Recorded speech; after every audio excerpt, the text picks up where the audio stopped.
Muy buenas tardes. En esta ocasión queremos bendecirlos a través de este estudio, Escuela de Entrenamiento La Fe, un salto a lo imposible. Y en esta oportunidad vamos a hablar acerca de la fe frente a la ley. Por favor, tome sus apuntes, la fe frente a la ley. Y hemos orado para que el Espíritu de Dios traiga dirección, para que el Espíritu de Dios traiga la enseñanza y para que el Espíritu de Dios pueda guiar su corazón a la palabra de Dios. Quiero hablar de 4 aspectos importantes dentro de la fe frente a la ley.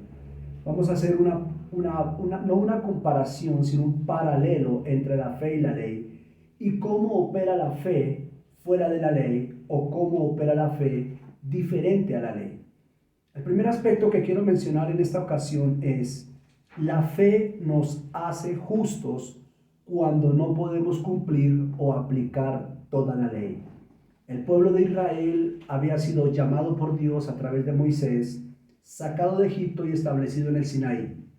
Y a partir del Sinaí, el libro de Éxodo revela que comienza Dios a establecer las leyes y los mandamientos que Israel debía cumplir. Sin embargo, esa ley se tornó como en una especie de yugo de opresión o de esclavitud. Pablo el apóstol habla muy fuerte en Romano acerca de cómo la ley ejercía presión y ejercía yugo sobre el pueblo de Israel, a tal punto que no se podía quebrantar un solo mandamiento de la ley porque automáticamente se quebraba toda la ley como tal. Era casi que imposible, por no decir imposible, vivir bajo el fundamento de la ley. Era casi que imposible adquirir una salvación, una perfección a través de cumplir los mandamientos de la ley. Cuando Jesús viene, Jesús no viene a cambiar y no viene a anular la ley. Él viene a darle la verdadera interpretación por la cual Dios entregó esa ley. Y uno de los elementos, por así decirlos, o naturaleza desde el mundo espiritual que Jesús nos dio fue la fe. La fe no reemplaza la ley, pero la fe nos permite ser justos cuando no pudimos cumplir la ley. Cuando una persona judía, un hebreo, un hombre o mujer del pueblo de Dios, no podían cumplir la ley, no eran justos por causa de ellos. Sin embargo, a través de la fe, era la iglesia o era el pueblo de Israel justificado o somos justificados por medio de la fe cuando la ley se nos es imposible cumplir. Vamos a mirar Romanos capítulo 3, verso 21 al 22 de la versión Dios habla hoy. Dice: pero ahora, sin la ley, Dios ha mostrado de qué manera nos hace justos, y esto lo confirman las mismas leyes y los profetas. Verso 22. Por medio de la fe en Jesucristo, Dios nos hace justos a todos los que creen, pues no hay diferencia. 2 características importantes de la fe que nos hace justos cuando no podemos cumplir la ley es que la fe acciona en nosotros la capacidad para ser justos delante de Dios, y cuando hemos sido hallados justos por medio o a través de esa fe, entonces podemos vivir por ellas. Romanos 1:17 dice: como está escrito, mas el justo por la fe vivirá. Ahora quiero dejar una anotación para cerrar este primer aspecto, y es que por favor tenemos que entender que no vivimos porque somos justos. Nadie vive por el hecho de ser justo. La vida no se cuenta por el hecho de ser justo. Por el contrario, la palabra de Dios declara que vivimos a causa de nuestra fe en Jesús, y esa fe en Jesús nos permite operar como justos. Nadie puede ser justo si no es a través de la fe. Y no eres vivo por el hecho de ser justo, sino que eres vivo por causa de la fe. El justo por la fe vivirá. Número 2. La fe frente a la ley. Aspecto número 2. La fe es para poder alcanzar el perdón de nuestros pecados.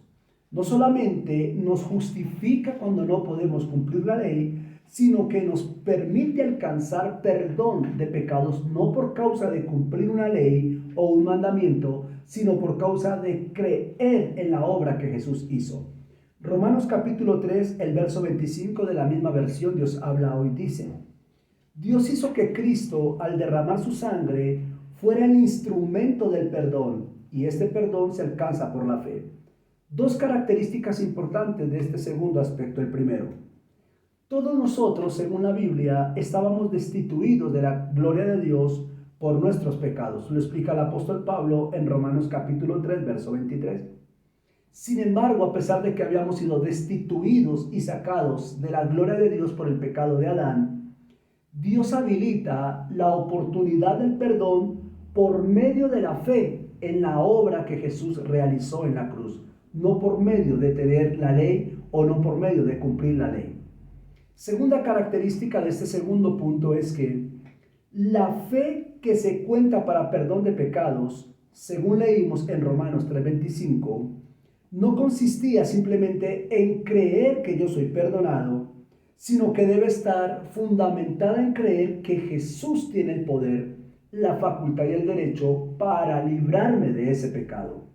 Entonces nosotros somos perdonados por nuestros pecados, no por la ley, no por cumplir la ley, sino por el hecho de tener fe en la obra que Jesús desarrolló en la cruz, es decir, el sacrificio, pero además de ello, por el hecho de entender o de creer que Jesús tiene la facultad dada por Dios o la habilidad para que nosotros pudiésemos ser perdonados. Es decir, Jesús tiene la legalidad dada por Dios para perdonar nuestros pecados. La fe frente a la ley es el tópico que estamos trabajando hoy. Voy a recapitular. El primer aspecto es: la fe nos hace justos cuando no podemos cumplir o aplicar la ley. Número 2, la fe es para poder alcanzar el perdón de nuestros pecados, y entramos al aspecto número 3 o característica número 3. La fe anula el orgullo de la santidad y la justicia intelectual. El libro de Romanos, el capítulo 3, el verso 27, Pablo nos explica de la siguiente manera: ¿dónde pues queda el orgulloso ante Dios?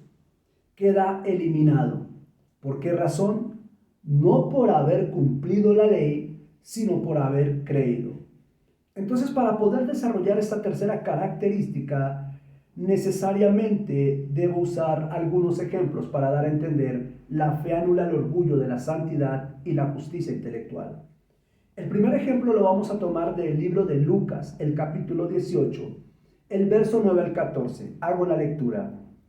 Jesús contó esta otra parábola para algunos que, seguros de sí mismo, por considerarse justo, despreciaban a los demás. Dos hombres fueron al templo a orar, el uno era fariseo y el otro era uno de esos que cobraban impuestos para Roma. El fariseo de pie oraba así: oh Dios, te doy gracias porque no soy como los demás, que son ladrones, malvados, adúlteros, ni es cobrador de impuestos. Yo ayuno 2 veces a la semana y te doy la 10ª parte de todo lo que gano. Pero el cobrador de impuestos se quedó a cierta distancia y ni siquiera se atrevía a levantar los ojos al cielo, sino que se golpeaba el pecho y decía: oh Dios, ten compasión de mí porque soy un pecador. Verso 14, Jesús aclara y dice: les digo que este cobrador de impuestos, otra versión dice publicano, volvió a su casa ya justificado, pero el fariseo no. Porque el que a sí mismo se engrandece será humillado, y el que se humilla será engrandecido. Permítame, por favor, entregarle 6 aspectos de la parábola o de la enseñanza que acabamos de entender. En esta parábola Jesús revela 6 aspectos importantes. Punto número 3, la fe anula el orgullo de la santidad y de la justicia intelectual. En primer lugar, este fariseo está frente o al lado de un cobrador de impuestos. Número 2, el fariseo se considera justo y santo, mas el cobrador de impuestos se considera un pecador injusto. Aspecto número 3. Según Jesús, los fariseos conocían y aplicaban la ley, por eso se jactaban de la santidad y de la perfección. Sin embargo, los pecadores no tenían acceso a la ley, aunque se les obligaba a cumplirla. Característica o aspecto número 4 del punto principal número 3. El fariseo estaba de pie, miren que ni siquiera tenía la capacidad de arrodillarse, de postrarse, él está de pie, orando. La actitud de estar de pie orando es una actitud o una característica de un orgullo. Esto está representando un hombre orgulloso que se cree santo, que se cree bastante justificado, que se cree tan perfecto que hace una oración a Dios que lo lleva a compararse con la condición de este pecador que tenía postrado al lado de él. Ahora, el pecador estaba postrado en un rincón orando, mientras que el fariseo está de pie, sinónimo de orgullo, El pecador está postrado en un rincón, sinónimo de humillación. Aspecto número 5. Vemos que el fariseo ora en voz alta, mientras que el pecador apenas si puede mover los labios. Y característica número 6, el fariseo expone y se jacta de su santidad, entre comillas, y de su justicia, entre comillas, pero el pecador acepta y reconoce que viene de una vida, que viene cargando un pecado. Ahora, el fin de esta parábola o el análisis que Jesús hace en esta enseñanza, en esta comparación, diría yo, es que Jesús declara acepto y declara justo. No al hombre santo, tenga cuidado con eso, no al hombre santo, porque el problema del hombre santo, por lo menos en esta escena, es que se creía muy justificado.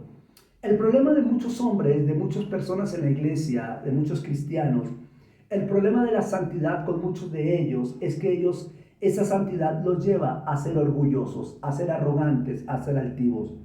Muchos cristianos creen que por el hecho de ser santos pueden pasar por encima de una persona de pecado. Creen que por su santidad ya son justificados delante de Dios. Creen que por su santidad ya son perfectos delante de Dios. Llegan a un punto de exaltación propia, de exaltación personal. Llegan a un punto donde se burlan, menosprecian el pecador, el hombre que ha cometido un pecado, el hombre que está en debilidad. Jesús nos presenta ese cuadro. Ahora, ¿qué es interesante de esta escena? Que esta escena se vio en una misma iglesia o en una misma sinagoga. Esto representa un mismo lugar, tanto el pecador como el fariseo. El fariseo representa un líder religioso, una persona que se cree muy santa, que se cree justa, que se cree perfecta. Están en la misma iglesia, en la misma denominación, en la misma reunión dominical quizás, pero el uno está de pie y el otro está postrado. El uno está humillado, ni siquiera puede levantar su cabeza. El otro se jacta de su santidad, de sus estudios, de cumplir la ley, de ser un perfeccionista de la teología. Sin embargo, Jesús, en su análisis final, le dice a los apóstoles, realmente el que está humillado, el pecador, fue más justificado. Él fue justificado y aceptado por Dios primero y antes que este fariseo. ¿Y por qué estamos mencionando esto? Porque el fariseo tuvo fe, y no quiero que olvide esto. Él no practicaba la ley, él no tenía acceso a la ley y él sabía que no era santo, reconocía que era un pecador. Pero él creyó que en la condición en la que estaba, en la humillación en la que estaba, creyó, tuvo fe que podía ser perdonado por Dios. Y Jesús deja claro que evidentemente por su fe, no por la ley, no por la santidad, fue justificado y aceptado inmediatamente. Romanos 3:27 dice, ¿dónde pues queda el orgullo del hombre ante Dios? Queda eliminado. ¿Por qué razón? No por haber cumplido la ley, sino por haber creído. Y mira lo que resalto aquí. ¿Dónde pues queda el orgullo del hombre? Al cumplir la ley, tendríamos nosotros entonces que hacer sacrificios. Y Pablo está diciendo, cuando una persona cree desde el corazón, no importa la condición de pecado, será más aceptado e inmediatamente más aceptado que cualquier otra persona que esté en una posición de santidad, entre comillas, y de arrogancia. Entonces tenemos que entender que la ley de una u otra manera nos acondiciona y nos limita. La ley tiene la capacidad de acondicionarnos y de limitarnos, la fe no. Leamos Colosenses capítulo 2, verso 20 al 23, dice, pues si habéis muerto con Cristo en cuanto a los rudimientos del mundo, ¿por qué como si vivieseis en el mundo os sometéis a preceptos? Tales como no manejes, ni gustes, ni un toques. Verso 23 dice, tales cosas tienen a la verdad cierta reputación de sabiduría en culto voluntario, en humildad y en duro trato del cuerpo, pero no tienen valor alguno contra los apetitos de la carne. Esto que Pablo está leyendo lo está referenciando hacia la ley. La ley te prohíbe, la ley te impide, la ley te limita. Sin embargo, vemos que Jesús anula todo esto a través de un sacrificio que él hace. Hebreos 10:12 dice, pero Jesucristo ofreció por los pecados un solo sacrificio para siempre y luego se sentó a la derecha. ¿Qué significa este pasaje? Esto significa que poner nuestra fe en ese sacrificio de Jesús nos libra no de cumplir la ley, sino de la condenación que la misma ley trae por el hecho de no poderla cumplir. Porque escrito está en la palabra que cuando alguien no puede cumplir un mandamiento, quebranta toda la ley. Y la misma ley enseña que por quebrar la ley nosotros somos malditos. Al poner nuestra fe, aunque no conozcamos la ley, aunque no practiquemos al 100% la ley, pero ponemos nuestra fe en el sacrificio de Jesús, en la obra redentora, en la obra de salvación, en la obra de perdón de la cruz, entonces nosotros en ese sacrificio, que es el sacrificio de todos los sacrificios, nosotros entonces somos redimidos y nosotros somos perdonados. En otras palabras, la fe en Jesús rompe toda limitación impuesta por la ley. Quiero leerles Romanos 3, 19 al 20 para ir cerrando. Dice: sabemos que todo lo que dice el libro de la ley lo dice a quienes están sometidos a ella, para que todos callen y el mundo entero caiga bajo el juicio de Dios. Porque nadie podrá decir que ha cumplido la ley y que Dios debe reconocerlo como justo, ya que la ley solamente sirve para hacernos saber que somos pecadores. Qué tremendo. Por falta de espacios, por falta de tiempo, no podemos profundizar, pero le estamos dando a usted características principales, puntos básicos para que pueda tener un panorama más claro acerca de la fe. Y quiero cerrar con el aspecto número 4. La fe nos libra de la carga de la ley. La ley se convirtió para Israel en una carga y se puede convertir para la iglesia en una carga, ya que al no poderla cumplir como está escrita, se convierte eso en una carga, en un tormento o en un estado de aflicción para aquellos que en su debilidad, en su tentación, en su fragilidad pueden pecar. Santiago capítulo 2, verso 10 dice: porque si una persona obedece toda la ley, pero falla en un solo mandamiento, resulta culpable frente a todos los mandamientos de la ley. Santiago está diciendo que el que viola un mandamiento viola toda la ley, pero Santiago también nos está diciendo que al violar un mandamiento, entonces estaríamos condenados. Violamos un mandamiento, violamos la ley, violamos un mandamiento, estaríamos condenados. ¿Comprendes? Por eso es importante entender que a través de la fe en la obra de la cruz, que el poner nuestra fe en Jesús, en el sacrificio de Él, nosotros seremos justificados, nosotros seremos perdonados, nosotros seremos librados de la maldición de la ley y nosotros seremos reconciliados nuevamente con Dios. Voy a obviar aquí algunas partes importantes, pero quiero aprovechar leyendo esto. Hay una pregunta que un joven rico le hace a Jesús. En Marcos 10:17 le dice: maestro bueno, ¿qué haré para heredar la vida eterna? La respuesta de Jesús es: ya sabes los mandamientos: no mates, no cometas adulterio, no robes, no mientas, no hables perjuicio de nadie ni engañes, honra a tu padre y a tu madre. Lo vemos en el capítulo 10, verso 19. Luego este joven le contesta a Jesús: Señor, todo esto lo he cumplido desde que soy joven. En el verso 20. Esto nos permite ver en Marcos 10 que este hombre cumplía al pie de la letra todos los mandamientos de la ley. Él cumplía toda la ley. Ahora quiero que note algo importante aquí. Jesús no le dijo que ya era salvo por el hecho de que cumplía la ley. Entiéndase por favor que Jesús le dijo que tenía vida eterna, mas no que era salvo. Y hay una gran diferencia entre entender qué es tener vida eterna y qué es ser salvo. La respuesta de Jesús a este diálogo con este joven, en el verso 21 dice: Jesús lo miró con cariño y le contestó: una cosa te falta. Vende todo lo que tienes, dáselo a los pobres, así tendrás riqueza en el cielo, y luego ven y sígueme. Note que a pesar de que ese hombre cumplía toda la ley, Jesús le dice una cosa: una sola cosa te falta. ¿Y cuál era esa cosa que le hacía falta? Seguir a Jesús. ¿Y qué es seguir a Jesús? Tener fe. Tener fe en que al depositar mi confianza en Él y yo lo pueda seguir, voy a ser librado de la maldición del pecado, de la maldición de la condenación. Este hombre practicaba toda la ley, pero no seguía a Jesús. Practicaba toda la ley, pero no era un hombre salvo. Practicaba toda la ley, pero no era un hombre de fe. Por lo tanto, no era justificado, porque como vimos, La justificación no se logra por la ley, sino por la fe. Dios les bendiga.